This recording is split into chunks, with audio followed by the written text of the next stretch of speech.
You're sitting across the table from someone who broke you. They're smiling, casual, like nothing happened. Like they didn't twist your trust into a weapon. Like your sleepless nights were just background noise to their self-serving decisions. They talk about their day. You nod. But inside, a fire is raging. Because they don't know what they took from you. Or worse, they do. And they still don't care. And yet, you say nothing. Not because you're weak, but because a darker part of you whispers, revenge will come. Not now, not loudly, but it will. The question I show, how do you strike back without becoming what they are? How do you reclaim your power without playing their game? Carl Jung once wrote, the most terrifying thing is to accept oneself completely. Carl Jung once wrote, the most terrifying thing is to accept oneself completely. But what if that's also the most powerful thing? Because the people who hurt you didn't just betray you. They hoped you'd stay broken. They hoped you'd keep proving, pleasing, shrinking. They feared one thing above all, your return to yourself. Because when you do that truly fully, you don't just heal. You eclipse. And that is the beginning of the best revenge. But revenge here isn't vengeance. It's transformation. The kind that's silent, slow, undeniable. The kind that makes the people who once dismissed you come crawling back not because you asked them to, but because the person they thought they crushed became someone they can no longer reach. Someone untouchable, unrecognizable, unforgiving not in bitterness, but in indifference. But this path isn't easy. It begins with a question that will haunt you until you face it. Why do I still want their apology? Why do you need closure from someone who doesn't even see your pain?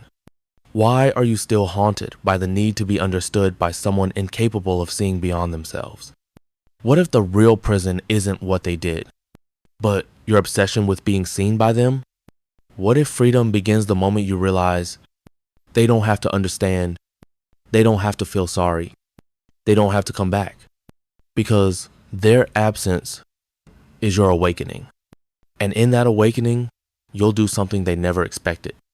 You'll stop needing anything from them. That's when the shift begins. That's when the tables turn. You stop explaining. You stop chasing. You stop hoping they'll become someone they were never capable of being. Instead, you start becoming someone you almost forgot existed. The version of you untouched by their betrayal, the version they tried to bury. And as that version rises, something terrifying happens. To them, they start to see you everywhere. Not the wounded you, the free you. The you that thrives in their absence. The you that smiles without needing their permission. The you that no longer cares if they watch. And in that silence, they crumble. Because the greatest revenge isn't destruction. It's disconnection. It's the severing of emotional access. It's the extinction of your need for them. It's your rebirth in a world that no longer orbits their gravity. But to get there, you'll have to cross a dark valley. The valley of grief, rage, confusion, ego. You'll need to ask, what did their betrayal awaken in me? Why did it hurt so deeply? And who am I when I stop defining myself by what they did? These are not easy questions, but they lead somewhere holy. They lead to a form of self-possession that no apology can match. This is not about revenge. This is about reclamation. And when you reach that place, they will feel it. They will remember what they did. And they will wish they hadn't. They hurt you. And you didn't just feel pain, you felt something more terrifying, powerlessness. That is the real wound. It wasn't the insult, the betrayal, the abandonment. It was that you didn't get to choose. It was that something happened to you without your consent, and all you could do was feel it. Powerlessness is the birthplace of every rage, every fixation, every fantasy of revenge. Because what we really want is not justice. We want restoration. We want the moment back where we should have said something and didn't. We want to feel strong in the scene where we felt small. We want to rewrite history, to not be the one who lost. But Carl Jung warned us, Until you make the unconscious conscious, it will direct your life and you will call it fate. And this is where most people get trapped. They carry the wound in silence. They smile. They move on. But inside, they replay it night after night. They carry the fantasy of apology like a talisman. One day they'll understand. One day they'll feel sorry. But that fantasy becomes a leash. Because the more you wait for their recognition, the more your identity is chained to their actions.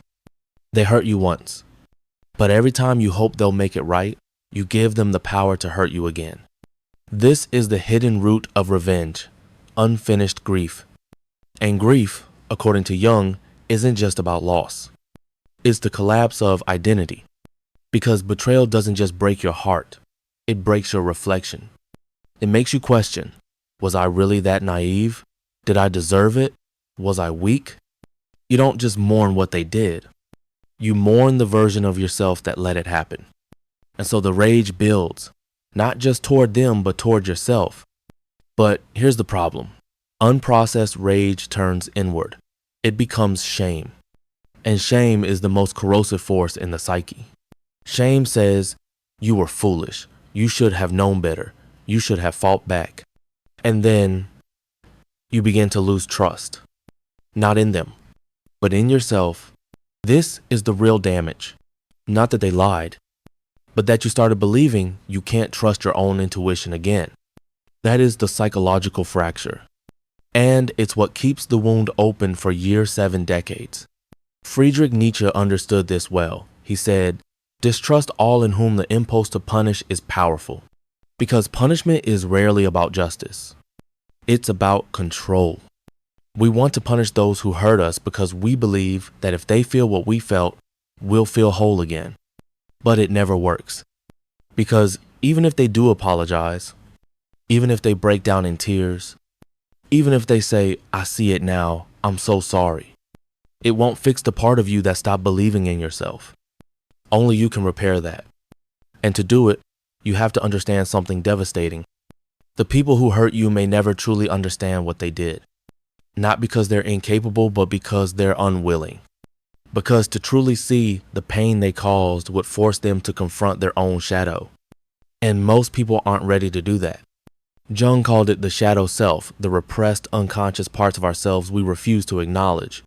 People who betray, manipulate, exploit, they often do so not out of malice, but out of disconnection from their own shadow. They project. They blame. They gaslight. Because facing their darkness feels more terrifying than living in denial. So they rewrite the story.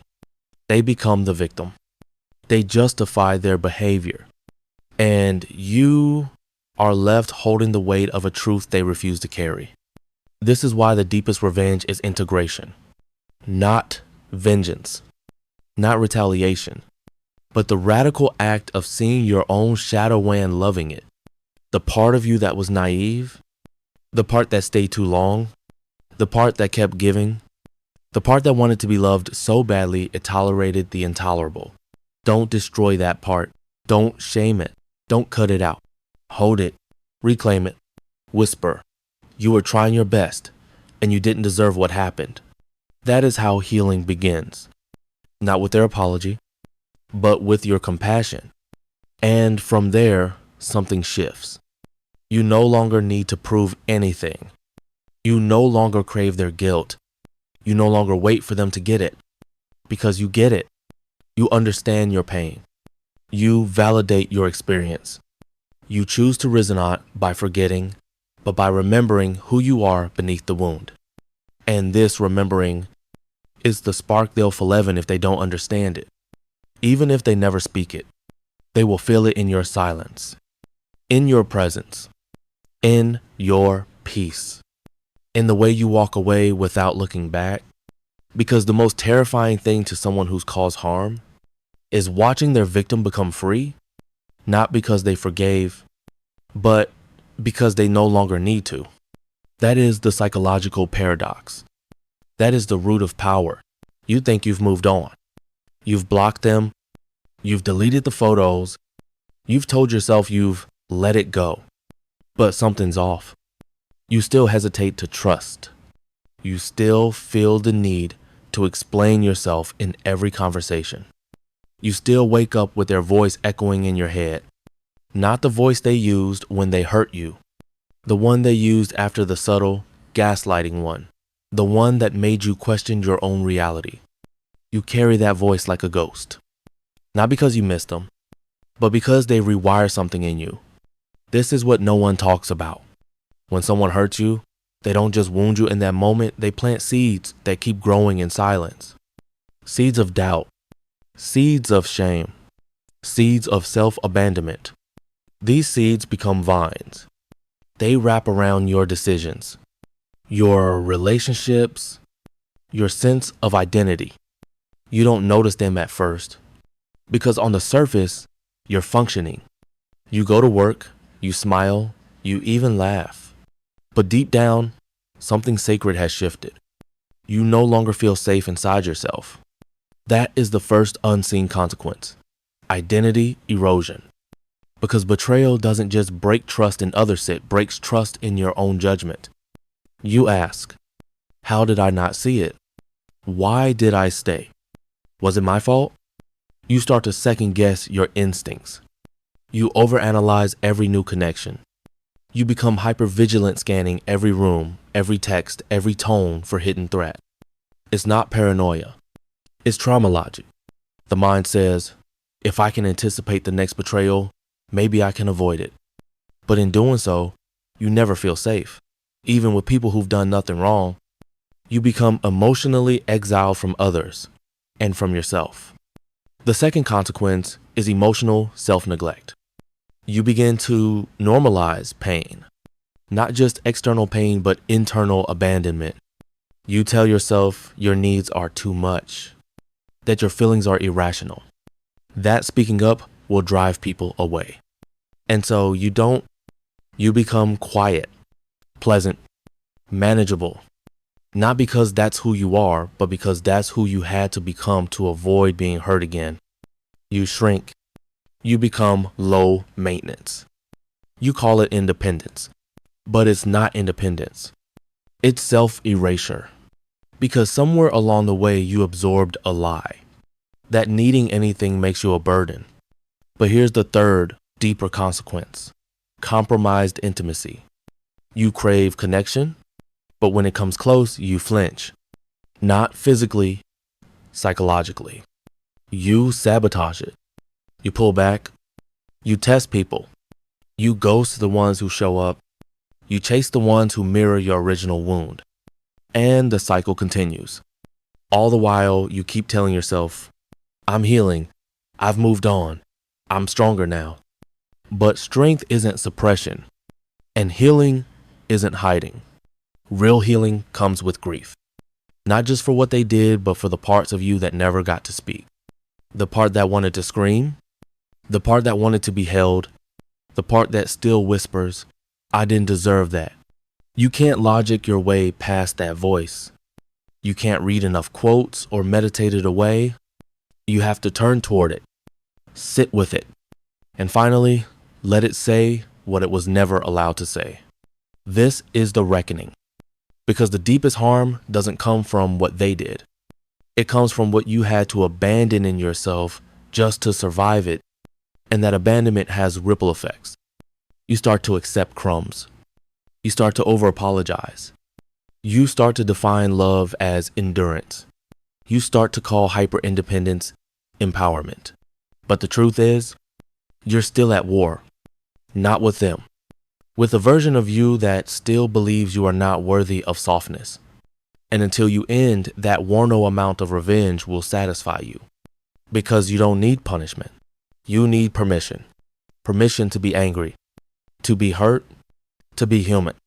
To be whole. And from that wholeness, something extraordinary happens. You begin to change the pattern. Not just in your mind. In your nervous system. In your relationships. In your expectations.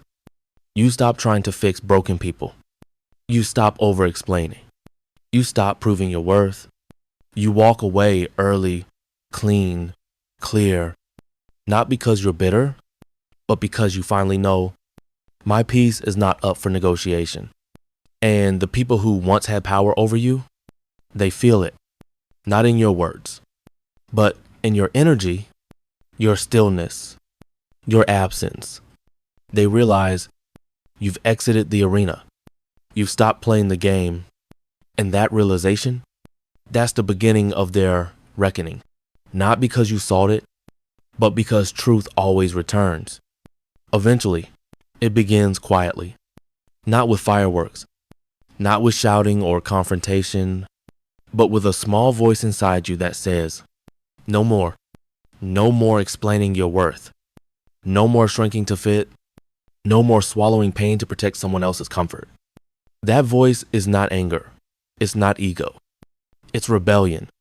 Because the greatest rebellion is not against them, it's against the version of you they left behind. That you, the one who tolerated too much, forgave too soon, stayed too long, is not your enemy. They were trying to survive. They just didn't know how to leave the burning building. But now you do. And the rebellion begins not in confrontation, but in redirection. The moment you stop asking, how could they do that? And start asking, why did I stay? Not from shame, from power. Because that shift from victim to witness is everything. You stop living inside the story they wrote for you. And you pick up the pen. Carl Jung once wrote, I am not what happened to me. I am what I choose to become. This is the blueprint, not revenge, reinvention. So how do you do it? Step 1, radical honesty. No more sugarcoating their actions. No more excusing manipulation. No more saying they didn't mean it. No more gaslighting yourself into believing it wasn't that bad. It mattered. You were hurt. And that pain deserves a name. This is not wallowing. It's witnessing. You can't transform what you refuse to acknowledge. Step 2, emotional retrieval. Take your energy back. Every time you replay the betrayal, pause and whisper, that chapter is closed. Not because you don't care, but because you're not giving it more life. Energy flows where attention goes. And you fed the wound long enough. Now it's time to feed something else. Your rebirth. Step 3, reconnect with your inner outlaw. The part of you they tried to shame. The part that's wild, messy, fierce, unapologetic. They told you it was too much, that it was difficult, that it made them uncomfortable. Good, because that part of you is free. And freedom is never polite. Let it speak. Let it rage. Let it dream. Not to hurt others, but to remember yourself. Step 4, create sacred distance. Not silence, not avoidance, but energetic closure. You don't need to send a dramatic message. You don't need to tell them how much they hurt you. You don't need to burn the bridge. You simply walk away. Internally, emotionally, soulfully, you stop hoping they'll change. You stop fantasizing about reconciliation. You stop waiting for the apology. Because your peace no longer depends on their guilt. Step 5, replace the pattern. This is where most people stop, but you won't. Because true rebellion isn't just leaving the pain, it's choosing what comes next. You rebuild your self-trust. You choose softness without fear. You allow new love in not because you're healed, but because you're honest. You learn to say, I don't like that. I need space. I deserve more. And when someone reacts poorly, you don't explain. You don't overfunction. You simply observe and exit. Because now you're loyal to your truth, not their comfort. This is how the tide turns. They feel it. Not because you told them off, but because your absence is louder than any confrontation. Your silence isn't passive. It's potent. It says, you no longer have access to me. Not because you're cruel, but because you love yourself more. And that love, it becomes armor. Not to block others out, but to protect what you're building.